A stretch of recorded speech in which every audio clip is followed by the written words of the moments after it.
ఈ ఒక్క వీడియోతో కంప్లీట్ అయిపోయింది. నేను చేసిన పెద్ద మిస్టేక్ ఇదే. హలో అందరికీ. మీరు ఆల్రెడీ థంబ్‌నెయిల్‌లో అయితే చూసారు కదా! ఈ వీడియో మానిటైజేషన్ గురించన్నమాట. ఒక వీడియోతో నాకు 5,000 సబ్స్క్రైబర్స్ అయితే వచ్చారు. ఎలా వచ్చారు? నా ఛానల్ మానిటైజ్ అయ్యిందా లేదా? మానిటైజ్ అయితే నాకు యూట్యూబ్ నుంచి ఎంత అమౌంట్ వస్తుంది? అవ్వకపోతే ఎందుకు ఇంకా అవ్వలేదు? రీజన్ ఏంటి? నేను చేసిన మిస్టేక్స్ ఏంటి? తక్కువ వీడియోస్‌తో ఎక్కువ సబ్స్క్రైబర్స్ రావడానికి రీజన్ ఏంటి? నేను ఫాలో అయ్యిన టిప్స్ ఏంటి? తక్కువ వీడియోస్‌లో రాడానికి? ఇవన్నీ కూడా మీకు ఈ వీడియోలో క్లియర్‌గా చెప్తాను. నాలాగా యూట్యూబ్ కొత్తగా స్టార్ట్ చేసిన వాళ్ళు ఈ వీడియో స్కిప్ చేయకుండా లాస్ట్ వరకు చూసేయండి. మీకు చాలా బాగా యూజ్ అవుతుంది. టాపిక్‌లోకి వెళ్ళే ముందు ఒక చిన్న రిక్వెస్ట్. చాలామంది సబ్స్క్రైబ్ చేసుకోకుండా వీడియోస్ చూస్తున్నారు. సో, ఎవరైనా ఇంకా సబ్స్క్రైబ్ చేసుకోకపోతే వెంటనే సబ్స్క్రైబ్ చేసుకొని బెల్ నోటిఫికేషన్స్ ఆన్‌లో పెట్టుకోండి. అలా అయితే నేను ఏదైనా నెక్స్ట్ టైం వీడియో పెట్టినప్పుడు మీకు వెంటనే మీ ఛానల్‌లో నోటిఫై అవుతుంది. మీకు ఒక నోటిఫికేషన్ కూడా వస్తది. మీరు మిస్ అవ్వకుండా ఉంటారు. ఇప్పుడు మనం మానిటైజేషన్ గురించి మాట్లాడుకుందాము. యూట్యూబ్ నుంచి మనీ రావాలంటే ముందు మానిటైజేషన్ అవ్వాలి. అది మనందరికీ తెలుసు. మానిటైజేషన్‌లో 2 టైప్స్ ఉంటాయి. ఒకటేమో హాఫ్ మానిటైజేషను, రెండోదేమో ఫుల్ మానిటైజేషను. వీటి గురించి బెనిఫిట్స్ ఏంటి అవన్నీ కూడా క్లియర్‌గా తెలుసుకుందాము. ఎలిజిబిలిటీ ఏంటి అని చెప్పేసి. ఫస్ట్ ఏమో హాఫ్ మానిటైజేషన్ గురించి తెలుసుకుందాము. దీనికి ఎలిజిబిలిటీ ఏంటో కూడా తెలుసుకుందాము. మనకి 500 సబ్స్క్రైబర్స్ అయితే ఉండాలి. మన ఛానల్‌లో 3 వీడియోస్ అయితే కన్ఫర్మ్‌గా అప్‌లోడ్ చేసుండాలి.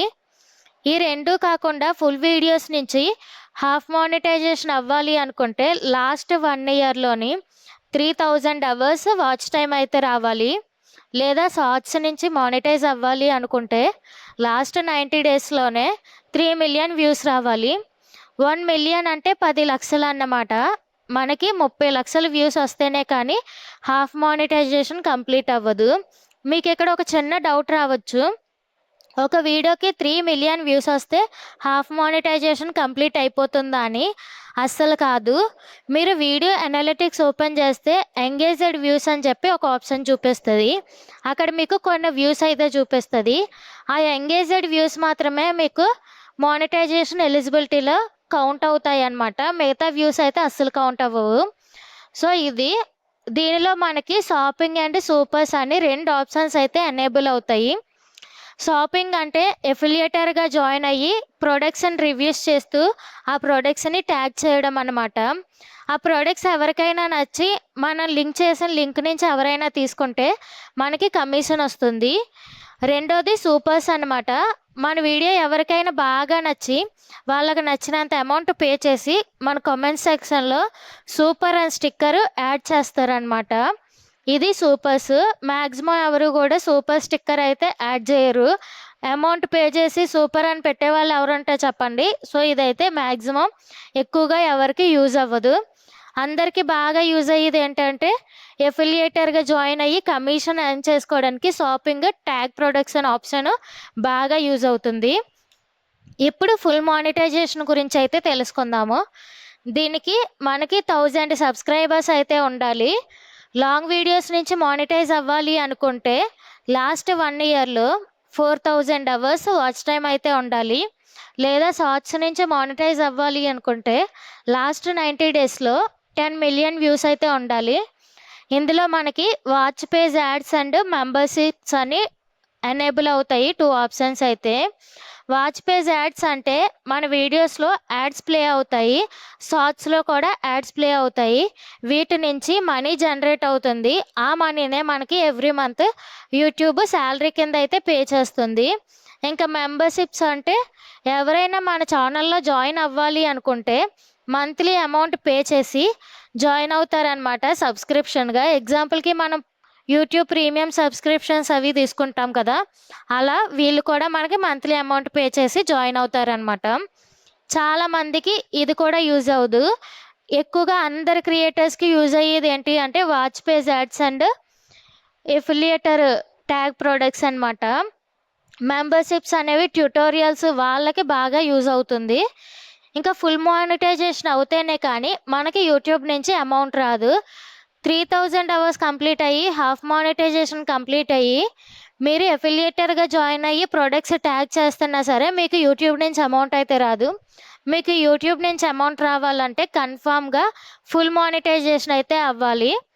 సో, ఇప్పుడు నా ఛానల్ గురించయితే మాట్లాడుకుందాము. మీకిక్కడ నా ఛానల్ డాష్‌బోర్డ్ చూపిస్తాను. ప్రెజెంట్ నాకు 5900 సబ్స్క్రైబర్స్ అయితే ఉన్నారు. అంటే మానిటైజేషన్‌కి కావాల్సిన సబ్స్క్రైబర్స్ ఎలిజిబిలిటీ కంప్లీట్ అయిపోయింది. ఫుల్ మానిటైజేషన్‌కి కానీ, హాఫ్ మానిటైజేషన్‌కి కానీ. ఇప్పుడు నాకు వాచ్ టైమ్ కానీ, షార్ట్స్ నుంచి వ్యూస్ కానీ కావాలి మానిటైజేషన్ కంప్లీట్ అవ్వాలంటే. ఇప్పుడు నాకు 16 అవర్స్ వాచ్ టైమ్ అయితే ఉంది. షార్ట్స్ నుంచి వ్యూస్ అయితే 1,000,000 వ్యూస్ ఉన్నాయి. సో, నా ఛానల్ ఇంకా మానిటైజ్ కాలేదు. యూట్యూబ్ నుంచి నాకు ఎలాంటి అమౌంట్ అయితే రావడం లేదు. ఇక్కడ నేను చాలా మిస్టేక్స్ చేశాను. అందుకే నా ఛానల్ ఇంకా మానిటైజ్ అవ్వలేదు. అవేంటో చెప్తాను. మీ ఛానల్‌లో మీరు అసలు రిపీట్ చేయకండి. నా ఫస్ట్ మిస్టేక్ వచ్చేసి కన్సిస్టెంట్‌గా వీడియోస్ అప్‌లోడ్ చేయకపోవడం. అంటే ఎప్పుడూ ఒకటే టైంలో వీడియోస్ పెట్టడం కాదు. ఒక ప్యాటర్న్ ఫాలో అవ్వడం అనమాట. ఎగ్జాంపుల్‌కి మీరు డైలీ ఒక వీడియో పెట్టాలి అనుకుంటే మిస్ అవ్వకండి. వీక్లీ ఒక వీడియో అనుకుంటే అలానే పెట్టండి. ఇలా కన్సిస్టెంట్‌గా వీడియోస్ అయితే అప్‌లోడ్ చేయండి. అంతేకానీ 10 డేస్‌కి ఒక వీడియో ఒకటే టైంకి పెట్టడం లేదా 20 డేస్ తర్వాత ఒక వీడియో పెట్టడం సేమ్ టైంకి అదైతే కాదు. ఒక ప్యాటర్న్ ఫాలో అవ్వడాన్ని కన్సిస్టెన్సీ అంటారు. అంతేకాని ఎప్పుడు పెట్టినా, ఎన్ని రోజుల తర్వాత పెట్టినా ఒకటే టైం పెట్టడం అయితే కన్సిస్టెన్సీ కాదనమాట. నేను చేసిన పెద్ద మిస్టేక్ ఇదే. ఎందుకు కన్సిస్టెంట్‌గా వీడియోస్ అప్‌లోడ్ చేయలేదు అంటే, నేను ఎప్పటికప్పుడు ఏ రోజుది ఆ రోజు వీడియోస్ షూట్ చేసుకునేదాన్ని. సో, నాకు టైం దొరికేది కాదు. అందుకే నేను కన్సిస్టెంట్‌గా వీడియోస్ అయితే అప్‌లోడ్ చేయలేదు. నా సెకండ్ మిస్టేక్ వచ్చేసి లాంగ్ వీడియోస్ అన్నమాట. సబ్స్క్రైబర్స్ ఫస్ట్ తెచ్చుకోవడం కష్టం అని చెప్పేసి షార్ట్స్ మీద ఫోకస్ చేశాను. అనుకోకుండా ఒక్క వీడియోతో 5800 సబ్స్క్రైబర్స్ వచ్చారు. సో, నాకు వాచ్ టైమ్ కానీ, వ్యూస్ కానీ సరిపోలేదు మానిటైజేషన్ కంప్లీట్ అవ్వడానికి. నా థర్డ్ మిస్టేక్ వచ్చేసి హుక్ పాయింట్ స్ట్రాంగ్‌గా లేకపోవడం అనమాట. పెట్టిన కొన్ని లాంగ్ వీడియోస్‌లో కూడా హుక్ పాయింట్ ఫైనల్ అవుట్‌పుట్ అని తీసుకొచ్చి ఫస్ట్ 10 సెకండ్స్‌లోనే పెట్టేశాను. ఇంకా అది చూసి ఆడియన్స్ వీడియో లీవ్ చేసేసేవారు. ఫుల్‌గా చూడలేదనమాట. దానివల్ల ఆడియన్స్ రిటెన్షన్ తగ్గిపోయింది. అందువల్ల నాకు వాచ్ టైమ్ రాలేదు. అలాగే నా వీడియో ఇంకా ఎక్కువ మందికి బూస్ట్ అవ్వలేదనమాట. నా ఫోర్త్ మిస్టేక్ వచ్చేసి థంబ్‌నెయిల్స్. లైట్ కలర్స్ యూజ్ చేయడం, టెక్స్ట్ క్యూరియాసిటీగా లేకుండా పెట్టడం. లాంగ్ వీడియోస్‌కి థంబ్‌నెయిల్ ఎంత బాగుంటే మెయిన్ రోల్‌లో థంబ్‌నెయిలే అనమాట. ఎంత బాగుంటే సీటీఆర్ అంత బాగుంటుంది. సీటీఆర్ ఎంత బాగుంటే వీడియోలు అంత బాగా వైరల్ అవుతుంది. సో, ఇక్కడ మెయిన్ రోల్ ఏంటంటే లాంగ్ వీడియోస్‌కి థంబ్‌నెయిల్ అనమాట. హై సీటీఆర్ ఉండేలాగా థంబ్‌నెయిల్స్ అయితే డిజైన్ చేసుకోండి. ఇంకా నాలాగా యూట్యూబ్‌కి కొత్తగా స్టార్ట్ చేసిన వాళ్ళకి నేనిచ్చే కొన్ని టిప్స్ అన్నమాట. ఇవన్నీ నా ఛానల్‌లో నేను ఎక్స్‌పీరియన్స్ చేసినవి, నేను ఇంప్రూవ్ చేసుకున్నవి. ఫస్ట్ టిప్ ఏమో కన్సిస్టెంట్‌గా వీడియోస్ అప్‌లోడ్ చేయడం. మీరు ఏ టెక్ ఛానల్ చూసినా కన్సిస్టెన్సీ అన్న పదమే చెప్తారు. సో, వీడియోస్ అయితే కన్సిస్టెంట్‌గా అప్‌లోడ్ చేయండి. సెకండ్ టిప్ ఏమొచ్చి హై సీటీఆర్ ఉండేలాగా dark and bright colours use చేసి టెక్స్ట్ క్యూరియాసిటీ ఉండేలాగా డిజైన్ చేయండి. మీరు టెక్స్ట్ క్యూరియాసిటీగా పెట్టడం వల్ల ఏమైంది అని చెప్పేసి థంబ్‌నెయిల్‌లో ఆ వీడియో ఓపెన్ చేస్తారు. దానివల్ల సీటీఆర్ పెరుగుతుంది. సీటీఆర్ పెరగడం వల్ల ఆటోమేటిక్‌గా ఆడియన్స్ రిటెన్షన్ పెరిగి మన వీడియో అనేది ఎక్కువ మందికి బూస్ట్ అవుతుందనమాట. ఇక్కడ థంబ్‌నెయిల్ ఎంత ఇంపార్టెంటో హుక్ పాయింట్ కూడా అంతే ఇంపార్టెంటు. సో, నా నెక్స్ట్ టిప్ ఏమొచ్చి స్ట్రాంగ్ హుక్ పాయింట్ ఉండేలాగా చూసుకోండి. మీకిక్కడ ఒక వీడియో ప్లే చేస్తాను. దీనికి నేను ఆ ఒక్క వీడియోతోనే 5,000 సబ్స్క్రైబర్స్ వచ్చారు. దీనిలో నేను ఆ ఒక్క మాటతో పరువు పోయింది అని చెప్పి స్ట్రాంగ్‌గా ఒక హుక్ పాయింట్ పెట్టాను. ఏమయ్యింది అని క్యూరియాసిటీతో ఆడియన్స్ అందరూ ఫుల్‌గా వీడియోని చూసారు. అలాగే ఆ వీడియోకి కామెంట్స్ చేశారు, లైక్స్ చేశారు, సబ్స్క్రైబ్ చేశారు. అలా ఆడియన్స్ రిటెన్షన్ ఎక్కువ ఉండడం వల్ల ఆ వీడియో బాగా వైరల్ అయ్యి 1.7 మిలియన్ వ్యూస్ అయితే వచ్చాయి. సో, హుక్ పాయింట్ స్ట్రాంగ్‌గా ఉంటేనే లాంగ్ వీడియోస్‌కి కానీ, షార్ట్ వీడియోస్‌కి కానీ వ్యూస్ ఎక్కువ వస్తాయి. వాచ్ టైమ్ ఎక్కువ వస్తది. మీకు ఇక్కడ ఇంకో డౌట్ ఉండొచ్చు. షార్ట్స్ నుంచి వాచ్ టైమ్ మనకు చూపిస్తది కదా! అది ఎలిజిబిలిటీలో యాడ్ అవుతదా మానిటైజేషన్ ఎలిజిబిలిటీలో అని చెప్పి. అదైతే అస్సలు యాడ్ అవ్వదు. ఓన్లీ వ్యూస్ మాత్రమే కౌంట్ అవుతాయి. లాంగ్ వీడియోస్ నుంచి వచ్చే వాచ్ టైం మాత్రమే కౌంట్ అవుతుంది. ఇది కూడా అందరికీ ఉండే డౌట్, నాకు కూడా ఉండేది. అది అలాగా క్లియర్ చేసుకున్నాను నా ఛానల్ నుంచే. నెక్స్ట్ టిప్ ఏమొచ్చి డ్యూరేషన్ అనమాట. లాంగ్ వీడియోస్కి ఎక్కువ డ్యూరేషన్ ఉండాలి. ఎంత ఎక్కువ డ్యూరేషన్ ఉంటే అంత వాచ్ టైం వస్తుంది అనమాట. అలా అని డ్యూరేషన్ ఎక్కువ పెట్టి వీడియో బోరింగ్గా ఉండకూడదు. కంటెంట్ కానీ స్క్రిప్ట్ కానీ రెలవెంట్గా పెట్టి మినిమం హాఫ్ వీడియో వరకు కూడా వాళ్ళకి బోర్ కొట్టకుండా ఉండేలాగా వీడియోని అయితే పెట్టండి. అలాగే షార్ట్స్కి 30 సెకండ్స్ 45 సెకండ్స్ అంతకు మించి అయితే పెట్టకండి. షార్ట్స్ ఎంత తక్కువ డ్యూరేషన్లో ఉంటే అంత బాగా వైరల్ అవుతుంది. లాంగ్ వీడియోస్ ఎక్కువ డ్యూరేషన్ ఉంటే వాచ్ టైం ఎక్కువ వస్తుంది. సో ఇక్కడ రెండిట్లకి డ్యూరేషన్ ఇంపార్టెంట్ అనమాట. లాంగ్ వీడియోస్లో వాచ్ టైం రావాలంటే డ్యూరేషన్ ఎక్కువ ఉండాలి. షార్ట్స్లో వ్యూస్ ఎక్కువ రావాలి అంటే డ్యూరేషన్ తక్కువ ఉండాలి. నా ఛానల్లో నేను ఇప్పుడిప్పుడు షార్ట్స్ చూస్తున్నాను. మినిమం 25 సెకండ్స్ మించి ఎవరు చూడట్లేదు.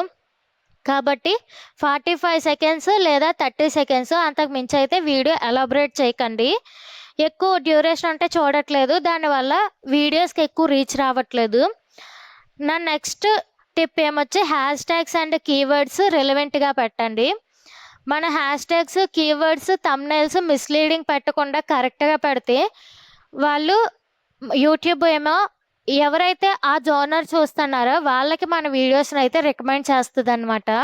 సో మీరు హ్యాష్ ట్యాగ్స్ కానీ కీవర్డ్స్ కానీ మిస్లీడింగ్గా పెట్టారనుకోండి, అవి ఆ జోనర్ చూసే వాళ్ళకు కూడా పంపిస్తుంది. సో వాళ్ళు ఆ కంటెంట్ చూడరు కాబట్టి మన ఛానల్ని రిపోర్ట్ చేసే ఛాన్స్ ఉంటుంది.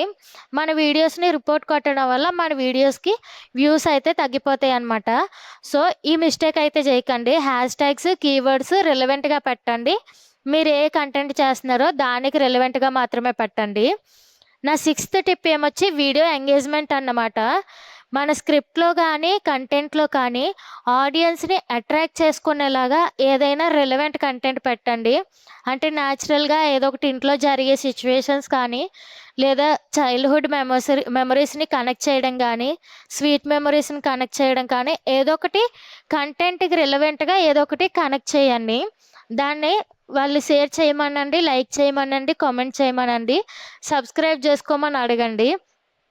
వీడియో ఎంగేజ్మెంట్ ఎంత బాగుంటే అంత బాగా వైరల్ అవుతుంది అనమాట. లైక్స్ కామెంట్స్ ఎంత బాగా వస్తే ఆ వీడియో అంత బాగా వైరల్ అవుతుంది. సో వీడియో ఎంగేజ్మెంట్ కూడా చాలా ఇంపార్టెంట్. వీడియో ఎంగేజ్మెంట్ కూడా అసలు మర్చిపోకండి. సో ఏదో ఒకటి రిలవెంట్గా ఉండేలాగా ఆడియన్స్ కనెక్ట్ అయ్యేలాగా అయితే పెట్టండి. ఈ టిప్స్ అన్నీ ఫాలో అయ్యి మనం అందరం కలిసి యూట్యూబ్లో సక్సెస్ అవుదాం రండి. ఈ వీడియో ఎంతవరకు చూసారంటే మీకు నచ్చుంటుంది. ఒక చిన్న లైక్ చేయండి. మీరు ఇచ్చే ఒక చిన్న లైక్ నాకు చాలా ఎనర్జీని ఇస్తుంది. అలాగే మీ ఫ్యామిలీ అండ్ ఫ్రెండ్స్లో ఎవరికైనా యూజ్ అవుతుంది అంటే ఈ వీడియో షేర్ చేయండి. నా ఛానల్ మానిటైజ్ అయిన తర్వాత కన్ఫామ్గా వీడియో పెడతాను. నేను మానిటైజ్ అవ్వడానికి ఫాలో అయ్యే టిప్స్ ఏంటి, ఇంకా మానిటైజేషన్ తర్వాత ప్రాసెస్ ఏంటి, అవంతా కూడా మీకు క్లియర్గా ఒక వీడియో పెడతాను. ఆ వీడియో మీ వరకు రావాలి అంటే ఈ ఛానల్ సబ్స్క్రైబ్ చేసుకొని బెల్ నోటిఫికేషన్స్ ఆన్లో పెట్టుకోండి. అలా అయితే వీడియో మిస్ అవ్వకుండా ఉంటారు. మీరు మీ ఛానల్లో ఫేస్ చేసే ప్రాబ్లం ఏంటో కామెంట్ చేసేయండి. నేను నా ఛానల్లో ఫేస్ చేసి ఉంటే మీకు ఖచ్చితంగా రిప్లై ఇస్తాను. నా వీడియో ఇంతవరకు చూసి నా ఛానల్ని సపోర్ట్ చేసినందుకు థ్యాంక్ యూ సో మచ్.